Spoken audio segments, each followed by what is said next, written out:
Hi everyone. Today we are going to continue our chapter 8 that we started last time in the previous session when we explained the difference between dependent and independent variables and how to graph the variation of the dependent in function of the independent variable.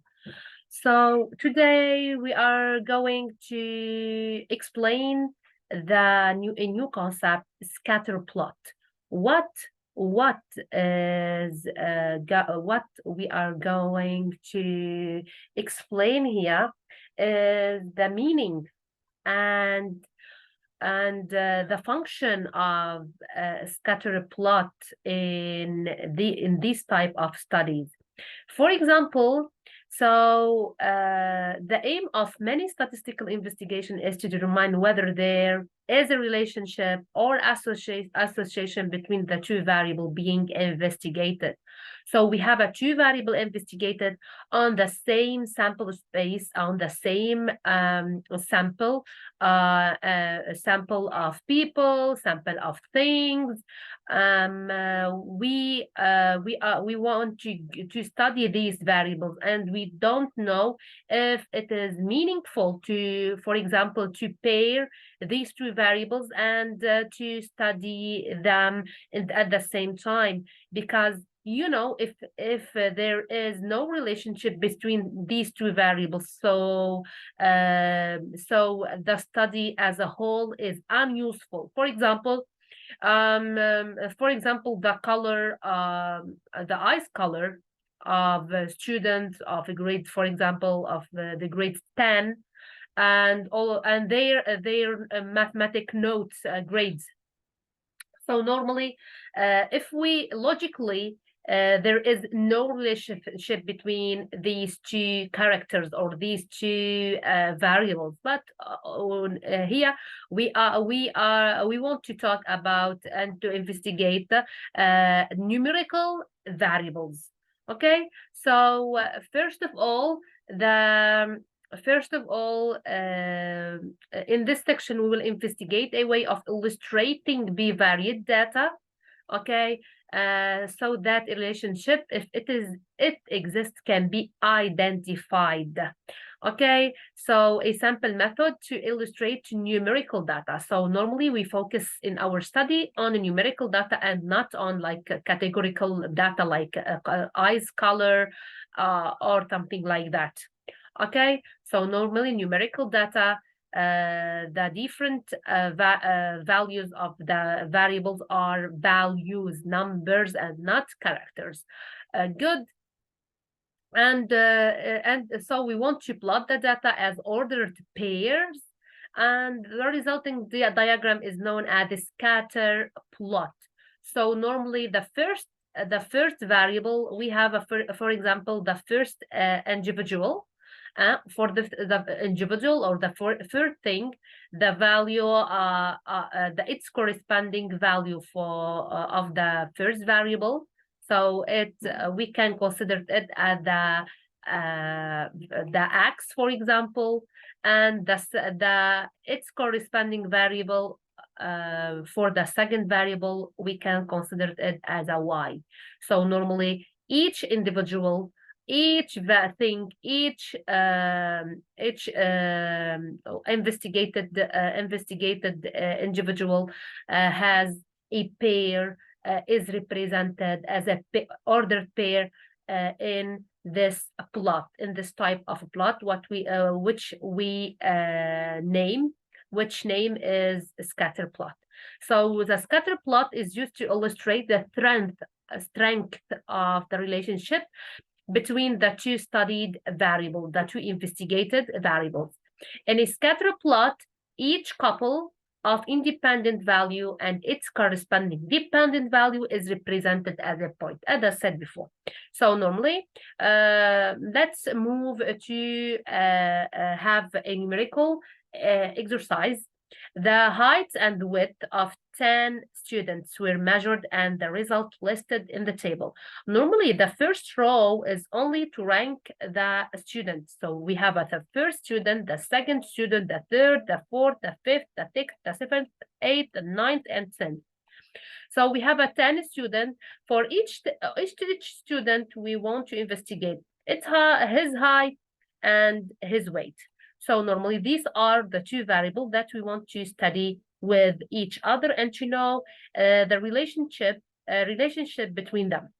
So normally for the first one, we can go to represent it by X and Y, X and Y, X and Y, X and Y, and so on. So each student is represented by the pair couple of height, its height and his height and his weight.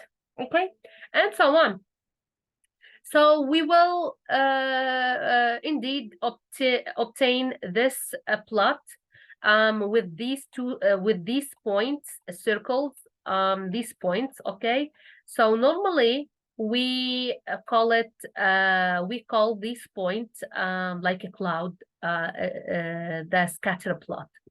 So the scatter plot here, and that's this line is we can search it for it algebraically, and we can search for it geometrically. Normally geometrically,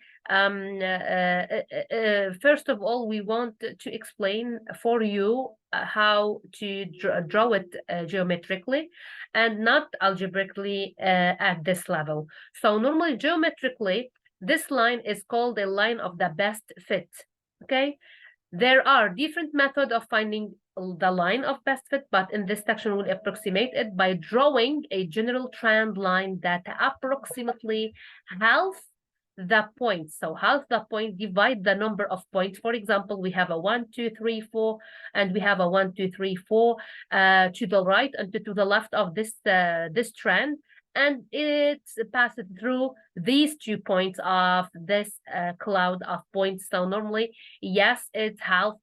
This one is the line of best fit that half the points above it, and half we have half points above and half a points below it. So good. So normally we can say that the points are distributed randomly along this trend, this fit. So normally we have a weak relationship, or also we don't have any relationship between these two variables, because we wanna have this form to have, or this one to have, a strong relationship between the two variable x and y, because if we succeed to draw the fit, the best, the line of the best fit. So normally the points are scattered. Okay, sorry, it is a straight line, it is not zigzag. Okay, so when the points are perfectly scattered along an increased line, so we have a strong positive relationship. First of all, the points are perfectly scattered along the line, so normally we have a strong relationship between the two variables. And when the trend is increased from left to right, increased when x increases, we can say that y increases. When x increases, y increases. So these points increase while x increases, y increases. So it is a positive relationship. But when we have the opposite, when x increases, y decreases, we have the difference. So because the trend is increased, we have an increased line with a positive slope. So we are talking about strong positive relationship, and in this case also the points are perfectly scattered along the best fit, the line of the best fit. And but the line when x increases, normally when x increases, we see that, for example, y decreases. So we have a strong negative relationship between x and y. And when the points are randomly distributed, so normally we don't have any relationship. So as we said before, if there is an upward trend, so a trend line slopes up, from left to right, there is a positive relationship between the variable. For a positive relationship, large values of one variable are associated with a large value of another, and the small with a small. And the opposite for the downward trend, we have is represented by a trend line slopes down from left to right, like as in the graph C.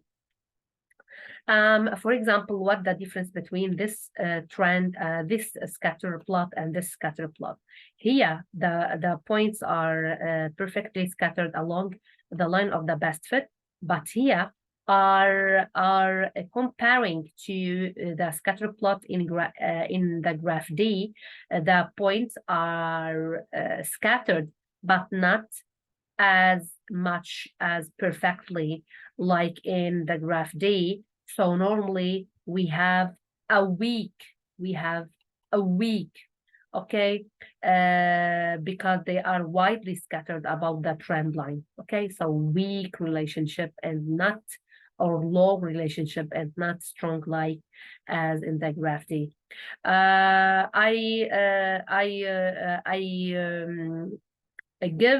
I gave this slide and these examples to illustrate more and to inform you about the different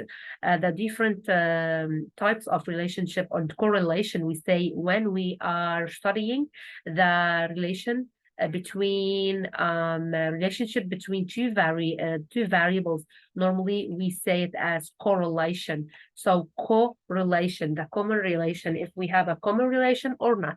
So perfect positive correlation because it's scattered like this one. We have a strong because almost like a straight line. So normally perfectly scattered, so strong positive correlation because we have a upward trend, and a weak because we are widely scattered along the perfect line, randomly no correlation, and weak negative, a strong negative, and almost like a straight. All the points are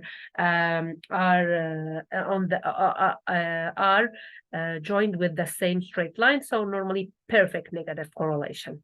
Good. So these are the important. So it is very important to look for upwards or downward trends to determine the direction of the relationship. The direction we mean negative or positive, and to consider the amount of the scatter of point from the trend line to determine the strength of the relationship, weak, strong, no relationship, and so on. And as I said before, the strength of the relationship between the two variables is called correlation. So it is easy to see here that randomly distributed, so no relation. It is clearly, we can clearly say that here is a negative, we have a negative correlation and very strong, negative but weak, positive but strong, a negative but strong, and so on. So yes, it is easy also to think a little bit about drawing a scatter plot. We have this table, so each xy is as a couple. We can represent it as a point xy, xy, xy, xy. So normally we put 1, 2, 3, and 4, and 5, and 6, and 7, and 8. We have 8 points. Normally it is very easy to remark that these points are perfectly scattered along, okay, like along, they perfectly scattered along this line. So normally we have a strong positive and the trend is upward, so normally positive, and so on. So you should locate the point on the line with the given x coordinate, and read of the y coordinate of the point using the line of the best fit. Okay, we have yeah, okay, good. So so normally these things is to say how to find, for example, we have the line of the best fit, and they ask us about x value or y value, if x is known, if y is known. So normally we use the line of the best fit and its intersection with the x with the x value, given x value, or with the y, with the given y value. These are the important idea that we want to know about, for example, correlation and the strength of the relation between two variables and bivariate numerical data. Thank you for listening, and bye-bye. Have a nice time.